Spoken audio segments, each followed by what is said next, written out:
அன்பானவர்களே, அன்பு வணக்கங்கள். உங்கள் இதயத்திலே இருக்கின்ற இறைவனை நான் வணங்குகிறேன்.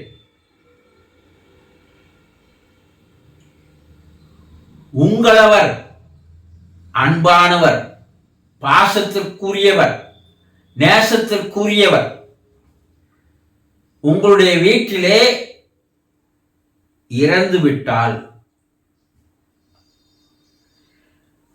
அந்த இறப்பு உங்களை நிலைக்குலைய செய்துவிடும். என் கணவர் இறந்துட்டாரு, நான் எப்படி வாழ்றதுனே தெரியல, நான் நிலைக்குலைஞ்சு போயிருக்கேன், நான் எதிர்பார்க்கல, இறந்துட்டார்.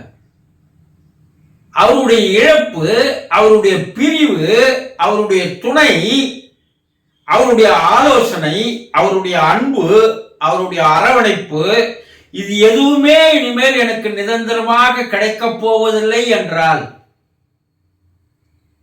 உங்க மனம் எப்படி இருக்கு? யோசனை பண்ணுங்க. இடி விழுந்தார் போல அல்லவா இருக்கும். ஐயோ, என் கணவர் இறந்துட்டாருங்க, அதனால வரக்கூடிய துக்கம், வேதனை என்னை முடக்கி விடுகிறது. நான் எப்படி வாழ்வேன்? நான் எப்படி இந்த புள்ள குட்டிகளை காப்பாற்றுவேன்? நான் எதுவுமே தெரியாது வாழ்ந்துட்டேனே, எல்லாம் அவர் தான் நான் இருந்தேன், ஆனா போயிட்டாரே.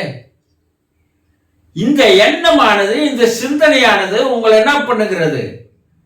இந்த வேதனையும், இந்த குழப்பமும், இந்த துக்கமும், துயரமும் உங்களை எதையும் சிந்திக்க விடாமல், எதையும் செய்ய விடாமல் உங்களை என்ன பண்ணிடுது? முடக்கி விடுகிறது, முடமாக்கி விடுகிறது. உங்களுக்கு நீங்களே அப்படியே குமிங்கி போய் உட்கார்ந்து இருக்கீங்க. எந்த சிந்தனையும் வரல, பித்து பிடிச்ச மாதிரி இருக்கீங்க. உங்ககிட்ட எந்த விதமான ரியாக்ஷன் இல்ல. உங்ககிட்ட ஒருத்தர் பேசுறாரு, ஆனா அது உங்களுடைய கவனத்துல போல. அவர் உங்களை உழுக்கிறாரு. நான் இவ்வளவு நேரம் பேசுறேன், கேட்டுதா? இல்ல. நல்ல காட்சிகளை பார்க்க முடியல. ஏன்னா உங்களை நிலைக்குள்ளேயே வைத்திருக்கிறது. அது கணவன் இறந்து போனா மனைவிக்கும் பிள்ளைகளுக்கும் இந்த நிலை இருக்கு. மனைவி இறந்து போனா கணவனுக்கும் பிள்ளைகளுக்கும் இந்த நிலை இருக்கு. தாய் இறந்து போனா பிள்ளைகளுக்கு இந்த நிலைமை இருக்கு. தந்தை இறந்து போனாலும் இந்த நிலைமை இருக்கு. குழந்தைகள் யாராவது இறந்து போயிட்டா கூட அந்த குடும்பமே ஒரு சூன்யம் வச்ச மாதிரி அந்த வீட்டுக்குள்ள வந்தாவே அந்த துக்க உணர்வுகள் சூழ்ந்து கொண்டே இருக்கிறது. ஒரு இடத்துல இருக்கக்கூடியவர்களுடைய மனநிலை என்னவாக இருக்கிறதோ அந்த மனநிலையினுடைய எண்ணத்தினுடைய அதிர்வலைகள் தான் அந்த குடும்பத்திலே சுற்றி நிரம்பி இருக்கும். அந்த வீடு எப்படி இருந்தது தெரியுமா? இப்ப போனா ஏதோ சூன்யமா இருக்கு. யார் முகத்திலேயே ஒரு மலர்ச்சியை பார்க்க முடியல. வாடிய பூ போல அப்படியே கிடக்குறாங்க எல்லாரும். ஏதோ நடைப்பணமாக வாழ்ந்து கொண்டிருக்கிறார்கள். இந்த சூழ்நிலையிலிருந்து வெளிவருவது என்பது அவ்வளவு எளிதாக நடக்கக்கூடிய காரியம் அல்ல. என்ன ஆறுதல் சொல்லலாம்.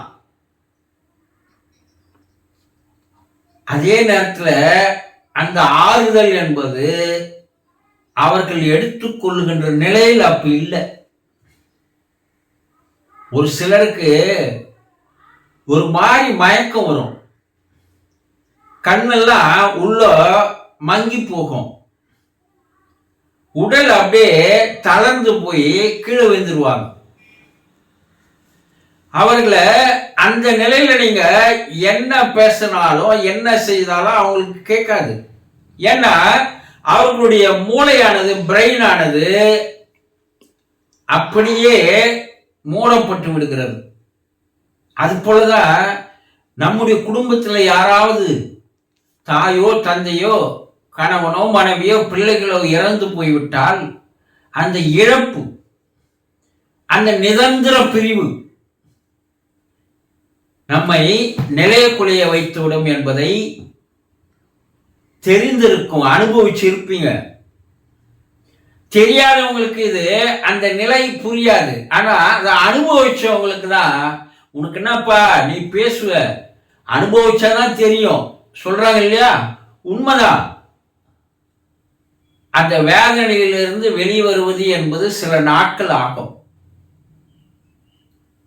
ஆனா வேற வழி இல்லை, நிர்கதியா இருக்கிறோம் இல்லையா? இப்ப வேற வழி இல்லாத யாரதான் போய் வணங்கணும்? இறைவனை தான் வணங்கணும்.